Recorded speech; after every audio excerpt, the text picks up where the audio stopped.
শেরপুর রাজ্যের মহারাজ আদিম শাহ মহারাজের একটা বানর ছিল। বান্দরটির নাম ছিল মেন্টু।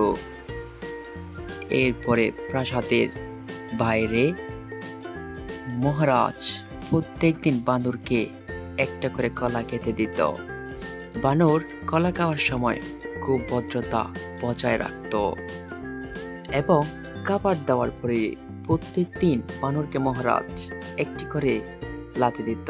পাশে মন্ত্রী এই সব কিছু দেখছে এবং বানর ভয়ে মহারাজকে দেখলে পালিয়ে যেত। যখন মহারাজ খাবার দেওয়ার পরে চলে যাওয়ার দৃশ্য দেখার পরে মন্ত্রী, না, এইভাবে চলতে পারে না। মহারাজকে যে করে হোক জিজ্ঞেস করতে হবে কেন তিনি বানরকে খাবার দেওয়ার পরে। মহারাজ, দয়া করে যদি কিছু মনে না করেন, আপনি অভয় দিলে আমি একটি আপনাকে প্রশ্ন করতে চাই। আপনি প্রত্যেক দিন বানরকে খাবার দেন, ভালো কথা, এই এক মহান কাজ, কিন্তু আপনি প্রত্যেক দিন বানরকে মারেন কেন? আমার এটাই প্রশ্ন সারাদিন মনে ঘুরে বেড়ায় মহারাজ। এরপর মহারাজ উত্তর দিল, ঠিক আছে আমার মন্ত্রী, আগামীকাল থেকে খাবার দেওয়ার পরে আমি আর মারবো না, তুমি আমার সাথে। ঠিক আছে মহারাজ, আপনার যা আদেশ।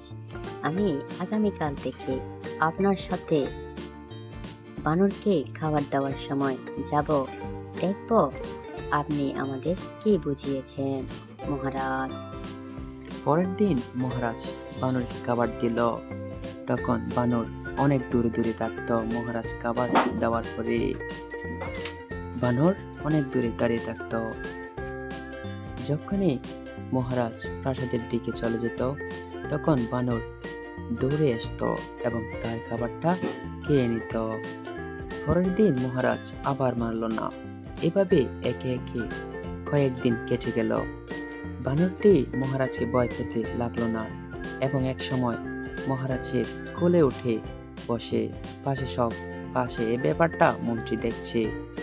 এরপরের দিন একদম মহারাজের মাথায় উঠে বানরটি নাচতে শুরু করে।